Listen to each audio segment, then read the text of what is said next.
Colonel Viren Nanda, a sharp and duty-driven Indian military officer, travels to the United Kingdom on a critical diplomatic mission to personally inform the notorious terrorist Omar Zafar of his imminent extradition to India under a new treaty between the two nations. Viren enters Zafar's high-security holding cell with authority, delivering the news with cold finality. But Zafar has other plans. Without warning, his men, led by the ruthless Hamid Gul, breach the facility, systematically murdering every guard stationed around them. A cornered Viren is then shot by Zafar himself.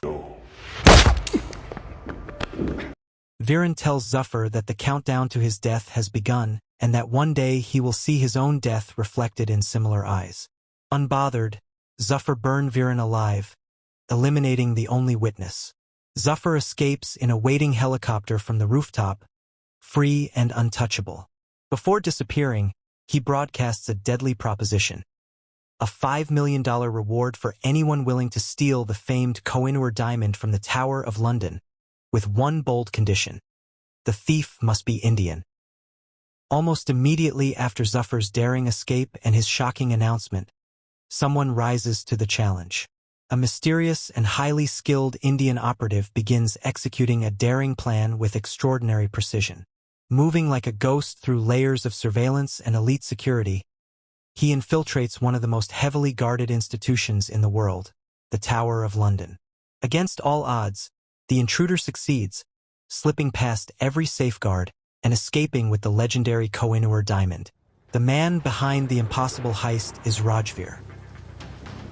Word reaches Zafar's network swiftly, and his men are dispatched to Shimla, India, where Rajveer is traced, to complete the transaction. They arrive with the promised $5 million reward, confident the deal will close smoothly. But Rajveer, operating entirely on his own terms, calmly informs them that the price has changed. He now demands $20 million. The audacity of his counter-demand infuriates Zafar's men, and the tension quickly erupts into a violent confrontation. They chase him across the rooftops, firing shots and attempting to bring him down. Rajveer leaps across buildings and obstacles with ease, his parkour skills allowing him to move faster than his pursuers. He neutralizes his attackers with breathtaking precision before making a swift escape, leaving chaos and wounded men behind. Following his escape from Zafar's men in Shimla, Rajveer's movements are captured on CCTV footage, alerting Indian government intelligence. ISS forces are immediately mobilized to recover the Koh-i-Noor and protect the fragile extradition treaty. Rajveer, still being pursued, stumbles upon a warm, sunlit restaurant where a cheerful young woman named Harleen Sani sits alone, dressed hopefully, nervously checking the time, waiting for her internet date, a man called Vicky, who has yet to appear. Rajveer, thinking quickly, slips into the restaurant and assumes Vicky's identity, charming Harleen with disarming ease and natural charisma. They spend a long and fascinating evening together, talking about the twists and turns of their lives. Raj, hiding the truth about being a thief, spins a convincing story about himself. Harleen, already charmed by Vicky, finds herself drawn deeper into his company. As the music rises, the two step onto the dance floor, laughing and moving together, sharing a moment that feels effortless and unforgettable. The night flows on with energy and warmth, and for a while, the rest of the world seems to fade away. Raj sees Zafar men among the crows and intentionally spill a drink on Harleen. He convinces her to excuse herself to the bathroom.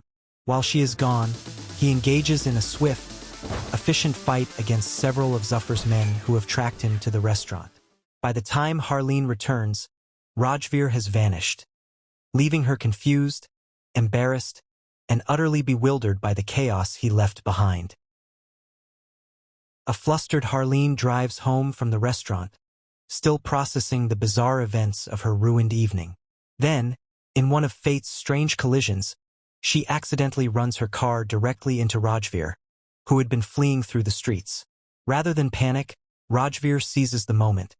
He calmly instructs her to help him, revealing a gunshot wound sustained during his earlier fight at the restaurant.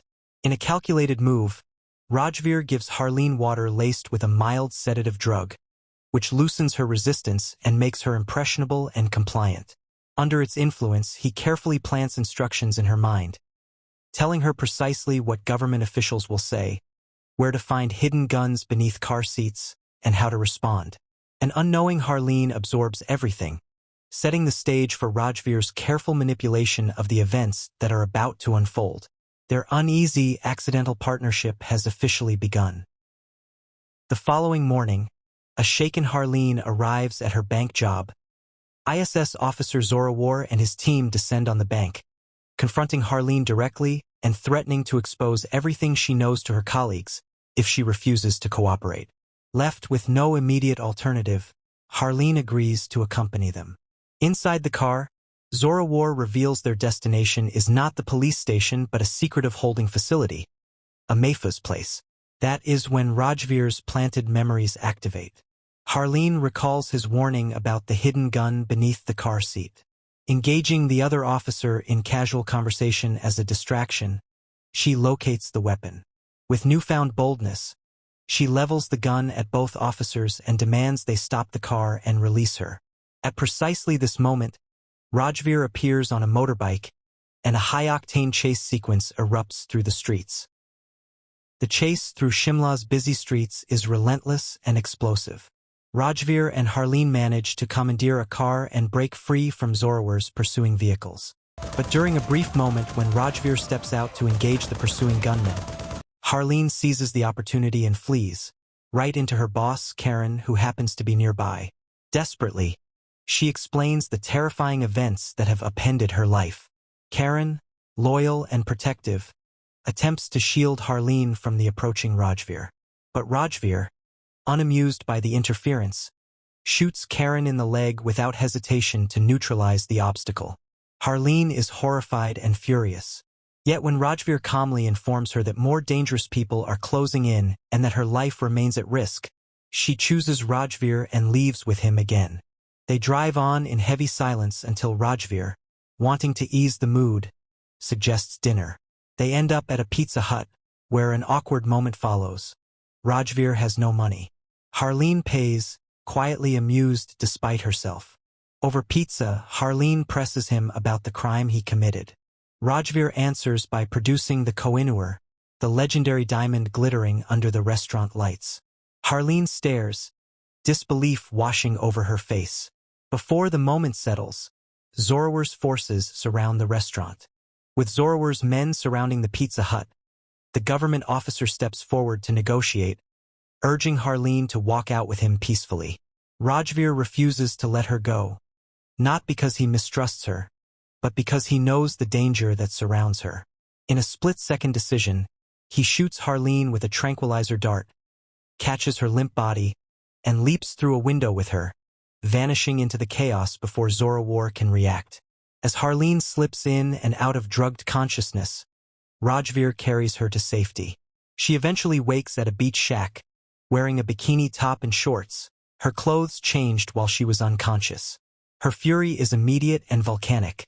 She beats Rajveer and bites his hand. But the trouble is not over. Harleen uses Rajveer's phone to call her grandmother, unknowingly broadcasting their location to government trackers. A fresh shootout erupts on the beach, forcing Rajveer to improvise, escaping with Harleen aboard a sea bob and flyboard out into open water.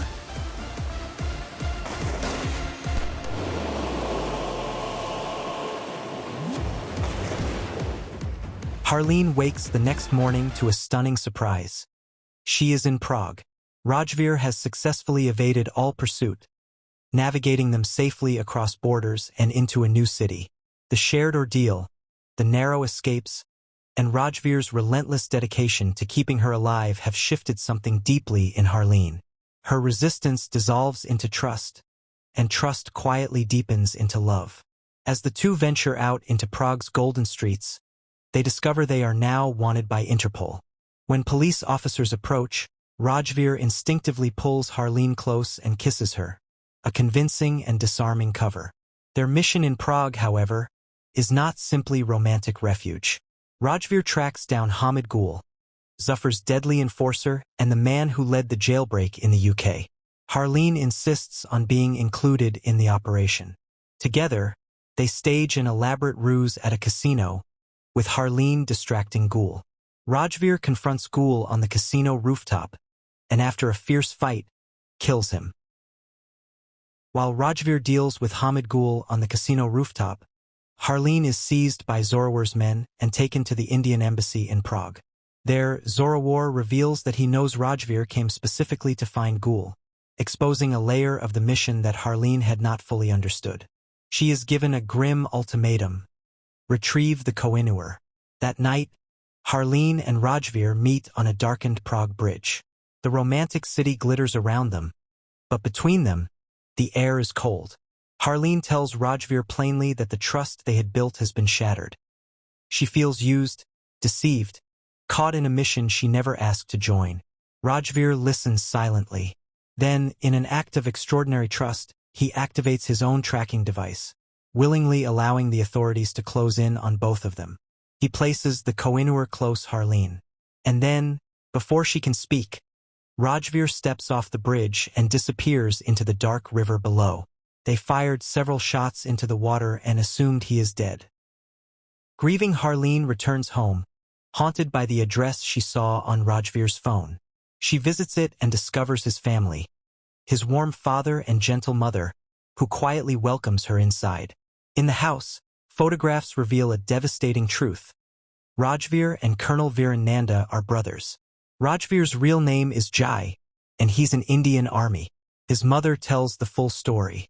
Viren was murdered, and the army claims Jai drowned. Yet his father refuses to believe it, knowing that Jai is a champion swimmer who can cross a lake on a single breath. Harleen returns home, relieved and happy to know that Rajveer is not dead. But just as she reaches her doorstep, she is kidnapped. Zorawar works for Zafar despite being an officer. She kidnapped her. They abduct her because the diamond Raj dropped is fake. Zorawar injects her with a truth serum, believing she knows where the real diamond is.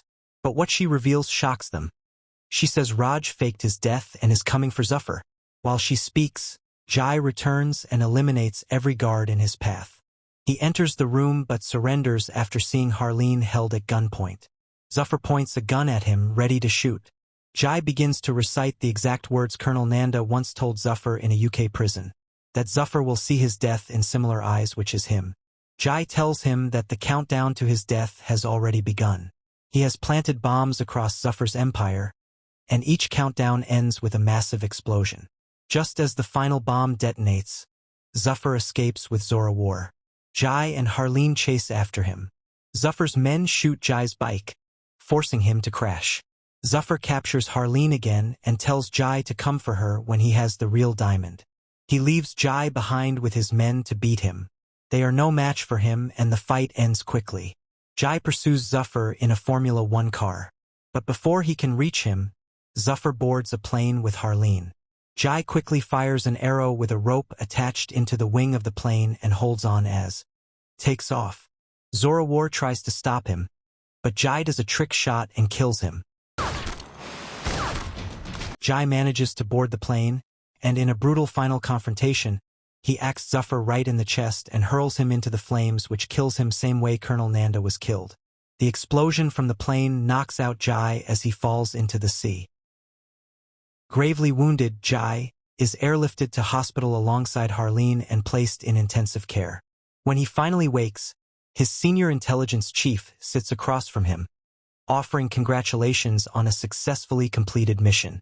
But the praise is shadowed by grief. Viren is gone, and their parents will never see their eldest son again.